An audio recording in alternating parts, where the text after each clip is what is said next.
इधर अगत अगत अगत अगत अगत अगत और अगत और अगत ले।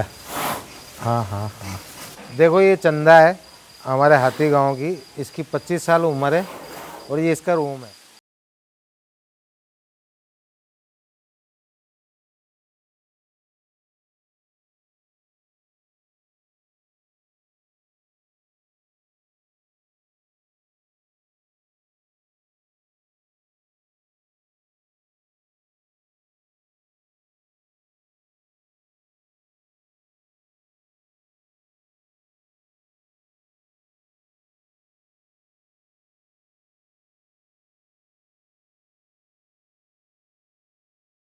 ये संस्कृत भाषा हम बोलते हैं, इसमें अगत, अगत का मतलब है आगे आना, पीछे हट, उसको पीछे हटना बोलते हैं। घूम तो ये घूम जाता है, चे घूम तो इधर घूम जाता है, बैठ बोलते हैं तो बैठ जाता है, तिरे, तिरे का मतलब होता है लेटना। तो ये संस्कृत भाषा में हम इनको सिखाते हैं। ये राजा महाराजाओं के ज़माने से ये भाषा चली आ रही है और पूरे हिंदुस्तान में यही संस्कृत के जो बोल है उसी पे इनको सिखाते हैं।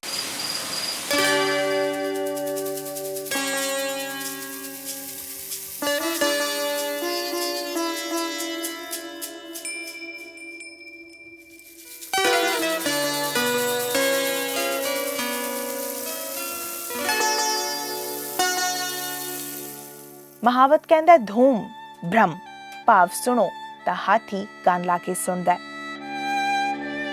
जदों महावत कहंदा डर तां इस दा मतलब डरना नहीं हुंदा, बल्कि महावत हाथी नूं सुंड चुकण लई कह रहा हुंदा है। हाथियां दी अपनी भाषा हुंदी है, अगात अगे वधना, जूक चुकना, दाली सलाम देना, टूल मार लत मारना। ये कुछ खास शब्द ने जिन्हां राही महावत अपने अपने हाथियों नाल संवाद करते ने। हाथी सिर्फ अपने महावत तो ही संदेश लेंदे ने। हाथी नाल संवाद करन लई महावत संकेतक भाषा दा भी इस्तेमाल करता है। महावत हाथी दे कान दे पिछे पैर दियां उंगलां लाउंदे ने, जिस दा मतलब तुरना, रुकना, पैर अगे वधाउणा जां मुड़ना हुंदा है।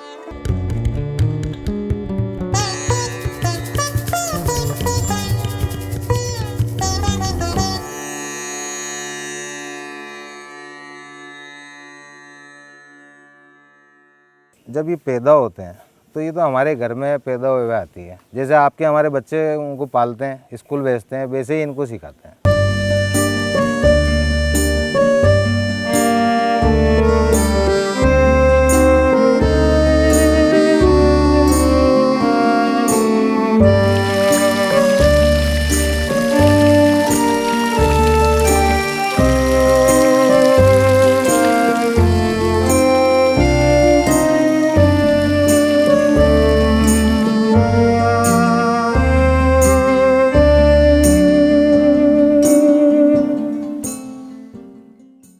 ये सब ये अब हाथी और महावत का तो एक रिश्ता ऐसा है, भाई बहन जैसा रिश्ता हो गया, क्योंकि महावत बिना हाथी चल नहीं सकता।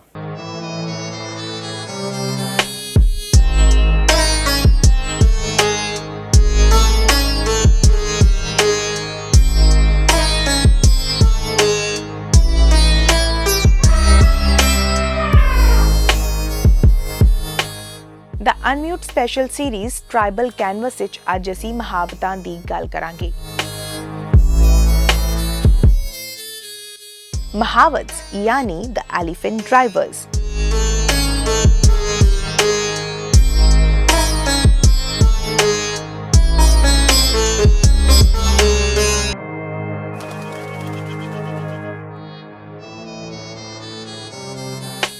एक कहानी है हाथियां ते उन्हां दे महावतां दे खूबसूरत रिश्ते दी, बड़े ही प्यारे एहसास दी, एक वखरे ही बॉन्ड दी। और इस सब नूं रिकॉर्ड करदियां मैं पर्सनली बड़े कमाल दीयां चीज़ां एक्सपीरियंस कीतियां ने।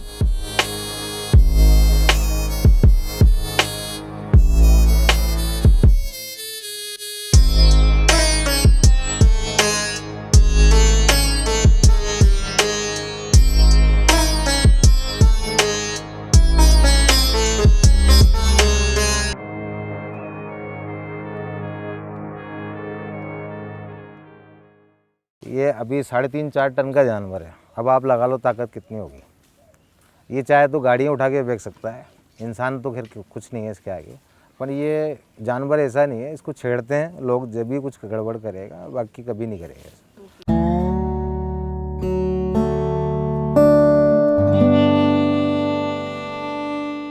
ਹਾਥੀਆਂ ਨੂੰ ਟ੍ਰੇਨ ਕਰਨਾ ਬੜਾ ਹੀ ਧੀਰਜ ਵਾਲਾ ਤੇ ਔਖਾ ਕੰਮ ਹੈ, ਕਿਉਂਕਿ ਇੱਕ ਤਾਂ ਇਹ ਪਿਓਰ ਡੋਮੈਸਟਿਕ ਕ੍ਰੀਏਚਰ ਨਹੀਂ, ਦੂਸਰਾ ਬੜੇ ਹੀ ਵਿਸ਼ਾਲਕਾਏ ਤੇ ਸ਼ਕਤੀਸ਼ਾਲੀ ਜੀਵ ਨੇ।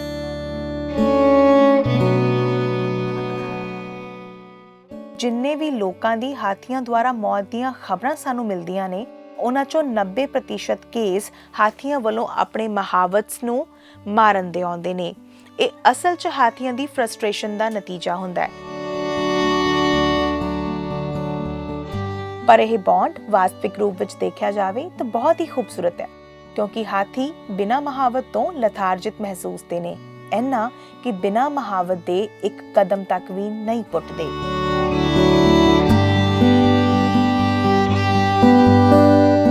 ਮਹਾਵਤਾਂ ਦੀ ਇਹ ਪਰੰਪਰਾ ਪੀੜ੍ਹੀ ਦਰ ਪੀੜ੍ਹੀ ਚੱਲੀ ਆ ਰਹੀ ਹੈ।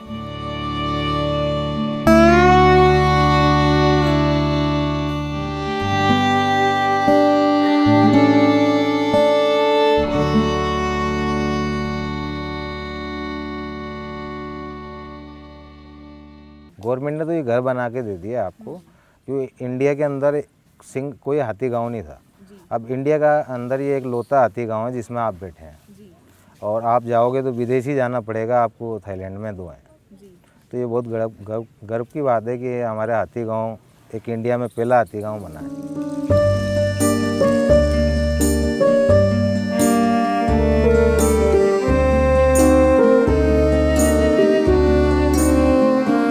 ਹਾਥੀ ਗਾਂव ਭਾਰਤ ਦਾ ਇਕਲੌਤਾ ਇਸ ਤਰੀਕੇ ਦਾ ਪਿੰਡ ਹੈ ਜੋ ਖਾਸ ਹਾਥੀਆਂ ਲਈ ਡਿਜ਼ਾਈਨ ਕੀਤਾ ਗਿਆ ਹੈ।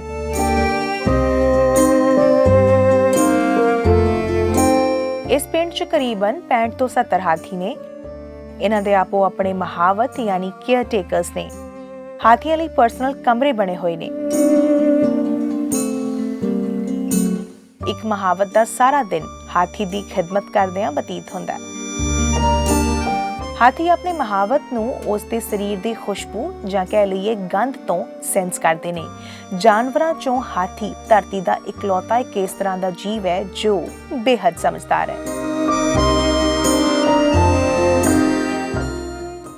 साहब ये वर्ल्ड का एक ऐसा जानवर है जिसकी पहचान और मेमोरी जो सबसे तेज़ है। हाथी की मेमोरी इतनी तेज़ है कि किसी जानवर की नहीं है। वो कभी इंसान को नहीं भूलता। जो आप जाके प्यार से खेले खिला रहे हैं, प्यार से बात कर रहे हैं, उस इंसान को कभी नहीं भूलता।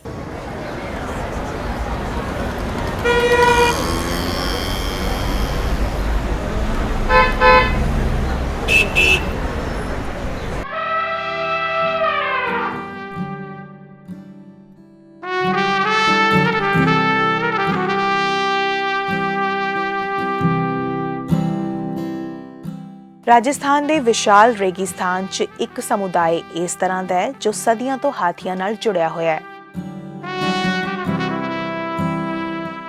ਇਹਨਾਂ ਮਹਾਵਤਾਂ ਨੇ ਆਪਣੀ ਜ਼ਿੰਦਗਾਨੀ ਇਹਨਾਂ ਹਾਥੀਆਂ ਨੂੰ ਸਮਰਪਿਤ ਕਰ ਦਿੱਤੀ ਹੈ, ਕਿਉਂਕਿ ਇਹੀ ਇਹਨਾਂ ਦਾ ਜੀਵਨ ਹੈ, ਇਹੀ ਸਾਧਨ ਹੈ, ਕੁੱਲ ਮਿਲਾ ਕੇ ਇਹੀ ਸਾਰ ਹੈ। ਮਹਾਵਤ ਸਮੁਦਾਇ ਦਾ ਉਦਮ ਪ੍ਰਾਚੀਨ ਕਾਲ ਤੋਂ ਹੈ, ਜਦੋਂ ਹਾਥੀ ਰਾਜਿਆਂ ਤੇ ਸਮਰਾਟਾਂ ਲਈ ਇੱਕ ਪ੍ਰਤੀਕ ਚਿੰਨ੍ਹ ਸਨ।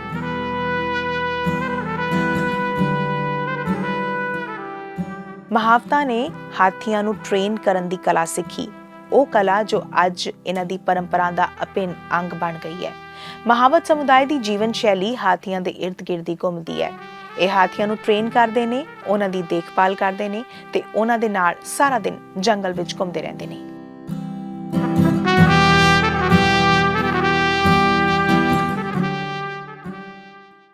ये सब हाथी जो महावत हैं उनका दिन सुबह 5 बजे से शुरू होता है। 5 बजे उठ के इनकी सफाई करना, इनको नहलाना, फिर उनको खाना नाश्ता देना। उसके बाद वो ड्यूटी पे जाते हैं आमेर किले पे राइड करने। 12 साढ़े 11 यहाँ आ जाते हैं। उसके बाद पूरा दिन इनकी सेवा में लगे रहते हैं। इनको खिलाना है, नहलाना है, पानी पिलाना है। किसी हाथी को नहलाने की ज़रूरत है, मालिश करने की, तो वो दिन भर इसी में दिनचर्या हमारी यही है। सुबह उठ के शाम को इन्हीं के साथ कहीं जाना ही नहीं है।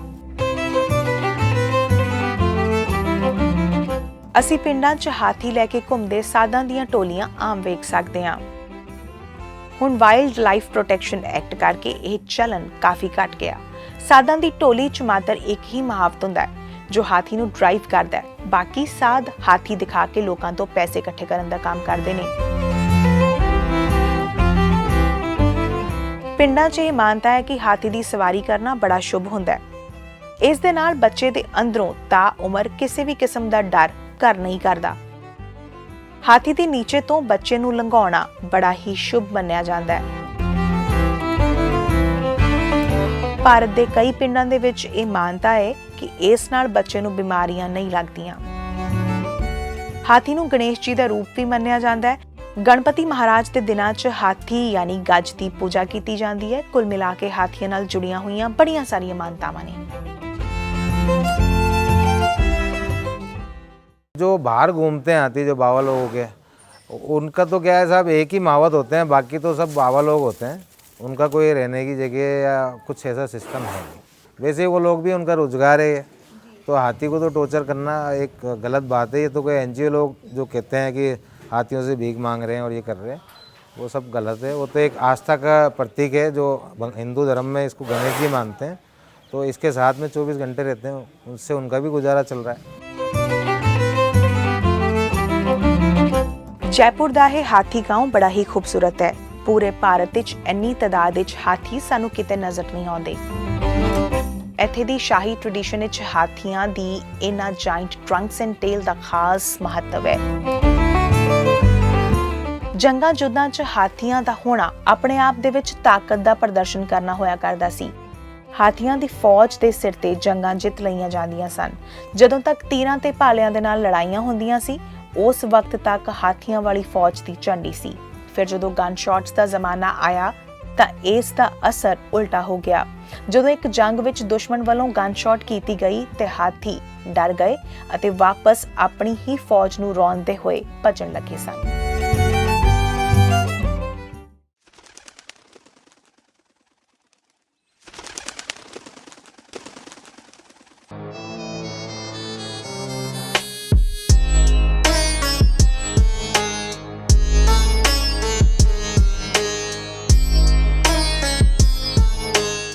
ਜੈਪੁਰ ਦੀ ਅਮੀਰ ਵਿਰਾਸਤ ਤੇ ਇਤਿਹਾਸ ਵਿੱਚ ਹਾਥੀ ਮੁੱਢ ਕਦੀਮ ਤੋਂ ਹੁਣ ਤੱਕ ਮੌਜੂਦ ਨੇ।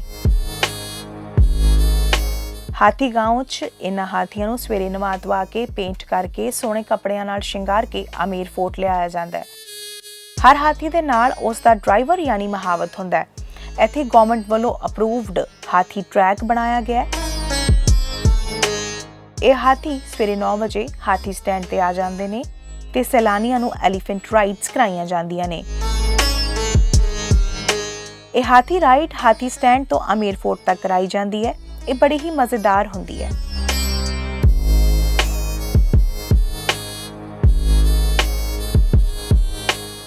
ਇੱਕ ਹਾਥੀ ਤੇ ਸਿਰਫ 2 ਹੀ ਸੈਲਾਨੀ ਸਵਾਰੀ ਕਰ ਸਕਦੇ ਨੇ। ਇੱਕ ਰਾਈਡ ਦੀ ਕੀਮਤ 2500 ਰੁਪਏ ਹੁੰਦੀ ਹੈ। ਉਹ 2500 ਰੁਪਏ ਗਵਰਨਮੈਂਟ ਇਹਨਾਂ ਹਾਥੀਆਂ ਦੀ ਮੇਨਟੇਨੈਂਸ ਲਈ ਵਰਤਦੀ ਹੈ। ਹਾਥੀ ਦਾ ਇੱਕ ਦਿਨ ਦਾ ਖਾਣ ਪੀਣ ਦਾ ਖਰਚਾ ਕਰੀਬਨ 8 ਤੋਂ 10 ਹਜ਼ਾਰ ਰੁਪਏ ਤੱਕ ਆਉਂਦਾ ਹੈ। ਇਹਨਾਂ ਦੀ ਡਾਈਟ ਵਿੱਚ ਫਰੂਟ, ਗੰਨੇ, ਘਾਹ ਆਦਿ ਸ਼ਾਮਿਲ ਹੈ। ਇੱਕ ਹਾਥੀ ਦੀ ਇੱਕ ਦਿਨ ਦੀ ਖੁਰਾਕ 2.5 ਤੋਂ 3 ਕੁਇੰਟਲ ਹੁੰਦੀ ਹੈ। ਇਹਨਾਂ ਲਈ ਚਾਰੇ ਦਾ ਪ੍ਰਬੰਧ ਕਰਨ ਲਈ ਟੈਂਡਰਸ ਪਾਸ ਕੀਤੇ ਜਾਂਦੇ ਨੇ।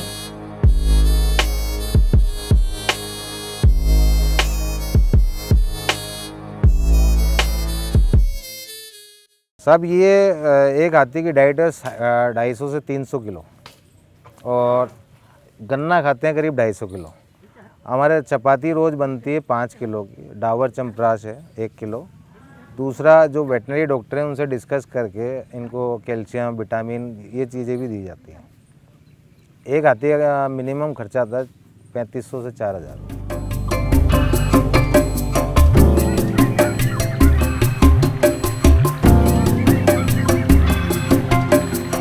ਇਹਨਾਂ ਹਾਥੀਆਂ ਨੂੰ ਜੰਗਲ ਚੋਂ ਕਿਸ਼ੋਰ ਅਵਸਥਾ ਦੌਰਾਨ ਹੀ ਫੜ ਲਿਆ ਜਾਂਦਾ ਹੈ। ਫਿਰ ਮਾਰ ਕੁੱਟ ਕੇ ਇਹਨਾਂ ਦੇ ਮਨ ਦੇ ਵਿੱਚ ਡਰ ਪੈਦਾ ਕੀਤਾ ਜਾਂਦਾ ਹੈ, ਜਿਸ ਨਾਲ ਜਾਨਵਰ ਦੇ ਮਨ ਦੇ ਅੰਦਰ ਉਹ ਡਰ ਤਾਂ ਉਮਰ ਲਈ ਘਰ ਕਰ ਜਾਂਦਾ ਹੈ। ਇਹਨਾਂ ਐਲੀਫੈਂਟਸ ਦੀ ਮੋٹے ਤੌਰ ਤੇ ਦੋ ਕਿਸਮਾਂ ਪਾਈਆਂ ਜਾਂਦੀਆਂ ਨੇ, ਏਸ਼ੀਅਨ ਐਲੀਫੈਂਟਸ ਤੇ ਅਫਰੀਕਨ ਐਲੀਫੈਂਟਸ। ਏਸ਼ੀਅਨ ਐਲੀਫੈਂਟਸ ਡੋਮੈਸਟਿਕ ਕਿਸਮ ਦੇ ਹੁੰਦੇ ਨੇ। ਅਫਰੀਕਨ ਹਾਥੀ ਸੁਭਾਅ ਦੇ ਲੜਾਕੇ ਹੁੰਦੇ ਨੇ। ਉਹਨਾਂ ਨੂੰ ਰੱਖਣਾ ਜਾਂ ਟ੍ਰੇਨ ਕਰਨਾ ਬਹੁਤ ਔਖਾ ਹੁੰਦਾ ਹੈ। ਮਾਦਾ ਹਾਥੀ ਦੇ ਮੁਕਾਬਲਤਨ ਨਰ ਹਾਥੀ ਰੱਖਣੇ ਜ਼ਿਆਦਾ ਔਖੇ ਨੇ, ਕਿਉਂਕਿ ਇਹ ਇੱਕ ਖਾਸ ਪੀਰੀਅਡ ਦੌਰਾਨ ਬਹੁਤ ਖਤਰਨਾਕ ਹੋ ਜਾਂਦੇ ਨੇ, ਇੰਨੇ ਕਿ ਉਹ ਆਪਣੇ ਮਹਾਵਤ ਤੱਕ ਨੂੰ ਵੀ ਮਾਰ ਸਕਦੇ ਨੇ।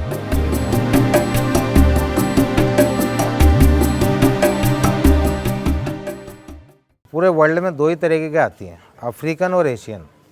ये एशियन आती है। अफ्रीकन हाथी का चेहरा भी ब्लैक होता है और कान बहुत बड़े होते हैं और पीठ में जो है आगे से खड्डा होता है। और जैसे ये ट्रंक देख रहे हैं आप, इसके फिंगर एक होते हैं एशियन हाथी के, अफ्रीकन के 2 फिंगर होते हैं। तो ये एशियन हाथी की पहचान है, छोटे कान होंगे, इनके वाइट होगा चेहरे पे, एशियन हाथी। और एशियन हाथी इतना समझदार है, जो आप घर में रख सकते हो, प्यार कर सकते हो, साथ में घूम सकते हो। तो अफ्रीकन हाथी इनसे अलग है।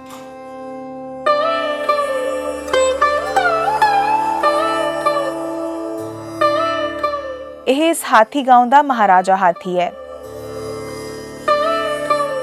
ਇਹ ਇਕਲੌਤਾ ਹੀ ਇੱਥੋਂ ਦਾ ਨਰ ਹਾਥੀ ਹੈ। ਇਹ ਜਿੱਥੋਂ ਵੀ ਲੰਘਦਾ ਹੈ, ਆਂਦੀ ਜਾਂਦੀ ਹਰੇਕ ਮਾਦਾ ਇਸ ਨੂੰ ਸਲਾਮ ਕਰਦੀ ਹੈ।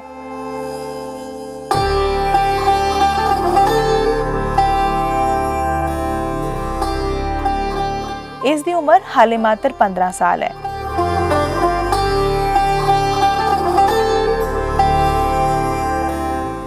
ਇੱਥੇ ਮੌਜੂਦ ਹਰ ਮਾਦਾ ਹਾਥੀ ਇਸ ਨੂੰ ਪਛਾਣਦੀ ਹੈ ਤੇ ਲੱਗਦਾ ਹੈ ਜਿਵੇਂ ਇਸ ਦਾ ਇਹਤਰਾਮ ਕਰਕੇ ਜਾ ਰਹੀ ਹੋਵੇ। ਇਸ ਪਿੰਡ 'ਚ ਬਣੇ ਛੱਪੜ 'ਚ ਨਹਾਉਣ ਜਾ ਰਿਹਾ ਹੈ। ਉੱਥੇ ਦੂਰ ਛੱਪੜ ਦੇ ਦੂਸਰੇ ਪਾਸੇ ਇਸ ਨੂੰ ਮਾਦਾ ਦੀ ਗੰਧ ਆ ਗਈ। ਇਹ ਇਸ ਦੀ ਪਸੰਦੀਦਾ ਮਿੱਤਰ ਮਾਦਾ ਹੈ। ਇਹ ਉਸ ਨੂੰ ਮਿਲਣ ਲਈ ਪਾਣੀ ਵਿੱਚ ਹੋ ਕੇ ਜਾਣ ਦਾ ਤਕੱਲੁਫ ਕਰਦਾ ਨਜ਼ਰ ਆ ਰਿਹਾ ਹੈ।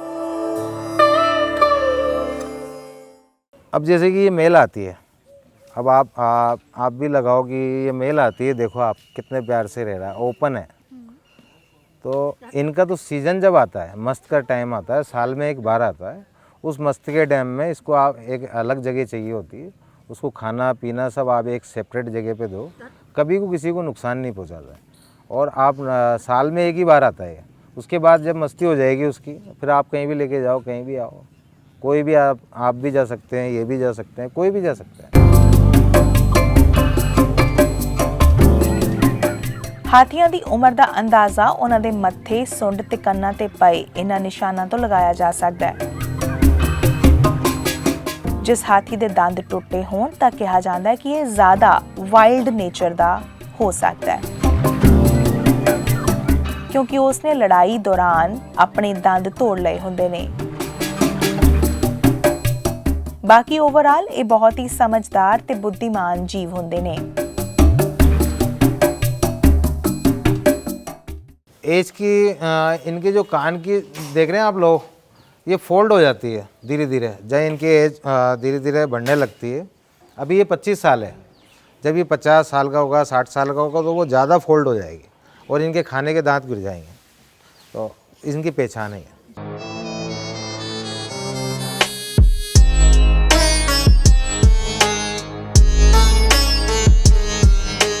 ਇਹ ਹਾਥੀ ਉੱਪਰ ਸਵਾਰੀ ਕਰਨ ਲਈ ਸਟੈਂਡ ਲਗਾਇਆ ਹੋਇਆ ਹੈ। ਇਸ ਨਾਲ ਹਾਥੀ ਦੀ ਪਿੱਠ ਉੱਤੇ ਆਸਾਨੀ ਨਾਲ ਸਵਾਰ ਹੋਇਆ ਜਾ ਸਕਦਾ ਹੈ।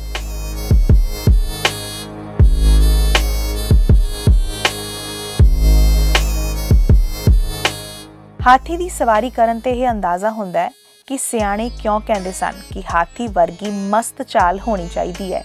ਇਹ ਡਿੱਕੇ ਡੋਲੇ ਇਸੇ ਗੱਲ ਦਾ ਸਬੂਤ ਨੇ। ਹਾਥੀ ਗਾਉਂ 'ਚ ਆਉਣ ਵਾਲੇ ਸੈਲਾਨੀ ਇੱਥੇ ਹਾਥੀਆਂ ਨੂੰ ਆਪਣੇ ਹੱਥਾਂ ਨਾਲ ਪਾਣੀ ਪਿਲਾਉਣਾ, ਨਹਾਉਣਾ ਤੇ ਇਹਨਾਂ ਨਾਲ ਖੇਡਣਾ ਬਹੁਤ ਪਸੰਦ ਕਰਦੇ ਨੇ।